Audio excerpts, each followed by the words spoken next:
What's going on, YouTube? It is your boy Charles Up Next, aka Up Next TV, and I'm back with another video.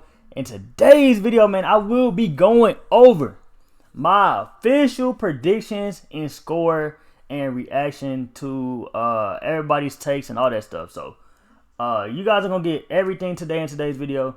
Before I get started though, all I ask is that you guys go ahead and follow me on Twitch at Charles Up Next. We trying to hit 3K.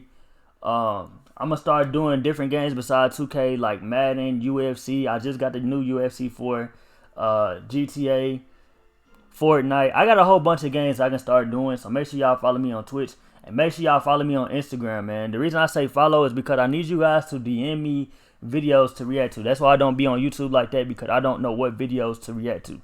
So if you guys send me like DM and follow, then I can see it. But if you guys send me a DM and don't follow, I might not see it. I get a lot of DMs, so that's pretty much that. Now, I'm not here to clickbait. I'm not here to cap, because I can't stand YouTubers who clickbait and waste time. Like, when I be watching YouTube and I watch other YouTubers, I want them to get straight to the point of the title. So I'm gonna get straight to the point. Rams and Bengals, I want to go ahead and congratulate both teams for making it here. Unfortunately, my team got bounced out the first round. Tough, but congrats to both teams. If you would have told me when the season started that it would be Rams and Bengals, I probably would have looked at you crazy. So, I'm going to just get into it. So, everybody has the Rams winning. Everybody has the Rams as the favorites. The Rams have this amazing old line. And, they have Jalen Ramsey's the best corner in football. And, what else they be saying? Just, the Rams just have the better team, which is actually true. I think we all can agree the Rams are the best team top to bottom. They traded all those first round picks just to get pieces like Matt Stafford, Von Miller, all that. So we get it. Nobody's arguing that they're not the better team, because the Rams are the better team. But I'm going with the Cincinnati Bengals to win this game. I just feel like you can't count Joe Burrow out. I feel like a lot of people been counting Joe Burrow out the whole entire playoffs.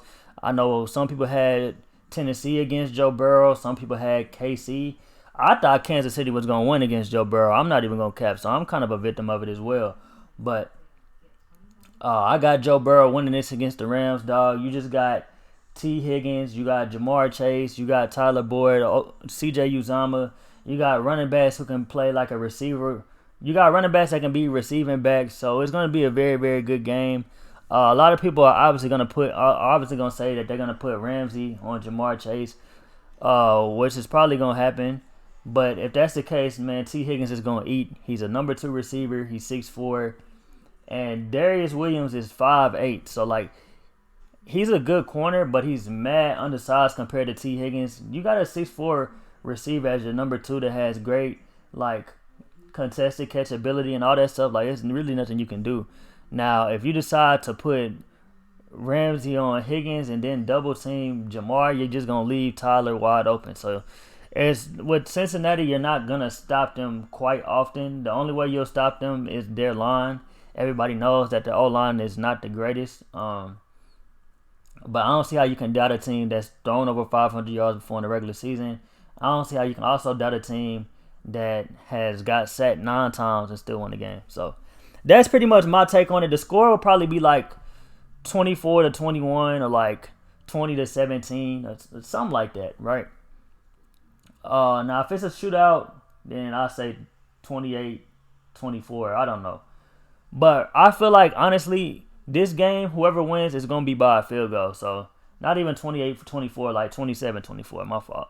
So, I'm going to watch this video just to see what other people are predicting and saying. Obviously, Cincinnati is not the favorites. So, let's go ahead. And before I get the video started, let's put it in 720.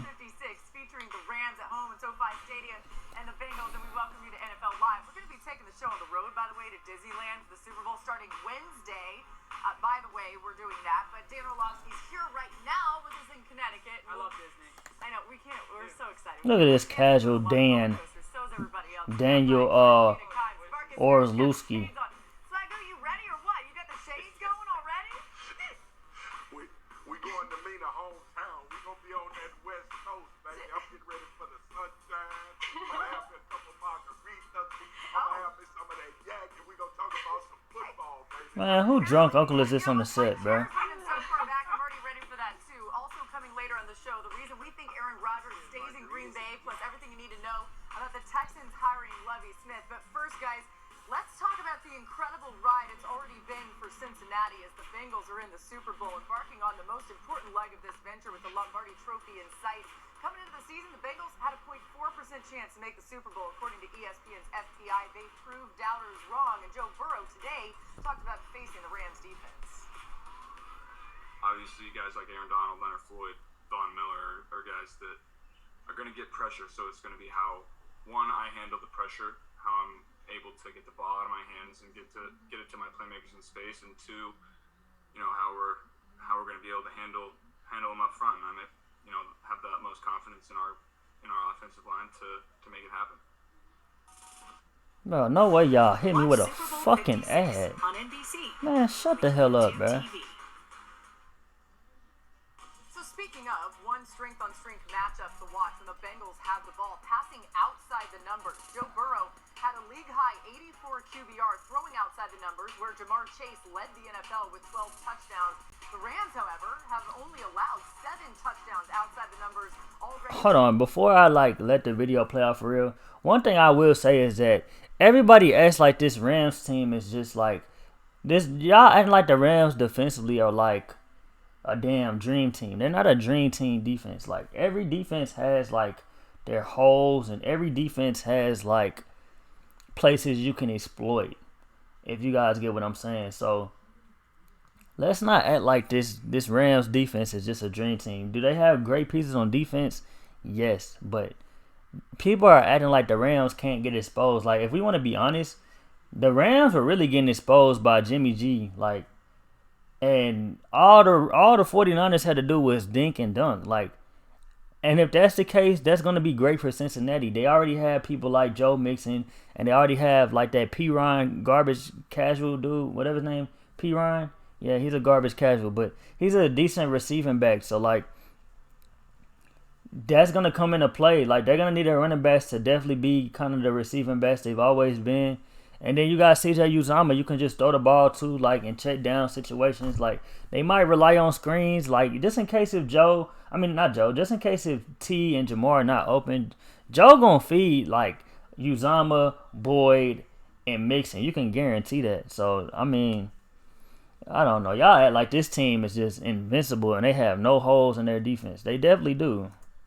This season, that's the fewest in the NFL. So could that force Cincy to rely more on screens in the passing game? Interesting question there, and we will dissect I just said that. every single piece of this matchup leading up to Sunday. We're going to have you so ready to go. You're going to know everything that's going to happen in this game. But Marcus, let's start with what you're watching for in the Rams DBs versus those Bengals wide receivers in that matchup. Yeah, we hear all the time that the front is tied in on the back end, and RC can tell you from a defensive back perspective of how all of that works together through their prism. But I would think that in this particular game, you would want the Rams secondary to challenge these wide receivers early, so Joe can't get the ball out of his hands. This is one of those situations where your secondary is going to have to buy time for your rush. And you expect that rush to get home if they can make him hold it just a half a second longer. So I'll be interested to see the type of games that are played from this secondary, trying to get Joe to pull the ball down in order for Aaron Donald and these guys to be able to get home. Boy, this man, Ryan Clark, hold on, I know this off topic, bro.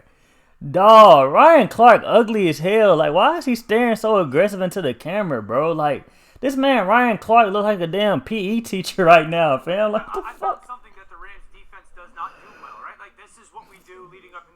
Try to find things that teams can attack. And something that the Rams defense struggles with just so happens to be something that the Bengals use as a strength of theirs. And Laura just kind of hinted at with using screens, timing of their screens. This is called the slip screen. It happens quickly. See how the guard gets out, but watch the timing attached to the back. The back goes inside. By the time he catches it, the back is peeling, or the guard is peeling back for that linebacker. Then hit your landmark. Walk the sidewalk, which is at the top of the numbers. Make a guy miss. And then good screens only happen downfield when receivers are willing to block. Jamar Chase, their all-world receiver, is unselfish in his ability to block downfield, springs a huge touchdown for this offense. But a multitude of different screens. Now a play-action one. You're going to bring motion across in a jet motion. You bring the tight end sifting across, and then you're going to get a flash fake to mix it. Now watch the impact that has on the secondary and the linebacker level guys. This is called a panic drop. They bite up for the play fake, and then they got to get back because they think play-action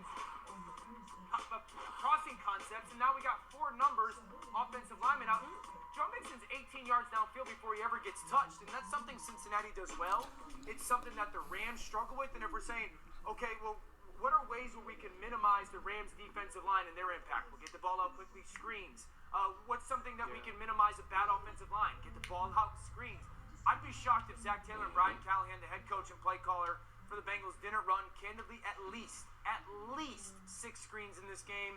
Perimeter, slip, and play-action pass ones. You know, so Mina, the other option is we've seen some of Joe Burrow's elusiveness. If he does have to pull it down and run, how do the Rams defend that?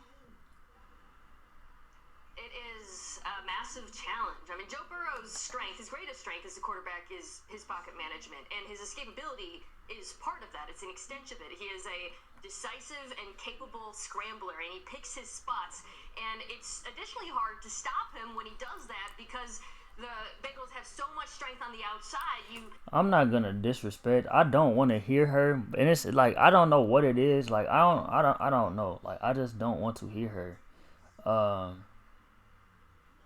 I'm so sorry. I don't want to hear you right now. That the Cincinnati Bengals don't panic. You were sacked 9 times against the Tennessee Titans when it's time to make the big play. At the end of the game, we find. Oh, and let me make this a point. Y'all complain about the O-line, right, for Cincinnati, but Casey only got 1 sack to Burrow. Like, y'all, yes, Tennessee, like, decimated their line. They still won the game. And, yes, Chris Jones and them was getting to him, like, but he still got out the pocket. So, I mean, yes, it's the Rams, but let's take into consideration, bro, that this is still Joe Burrow. Jamar Chase on the sideline, down 21-3 to the Kansas City Chiefs. They didn't go YOLO ball and start throwing the football all around the yard. They continued to stick with the run. They stuck with the screen as we saw Samaje Perine score late in the second Who? quarter. And then even in the second half, they had an opportunity to kick a field goal, high red zone. They do so.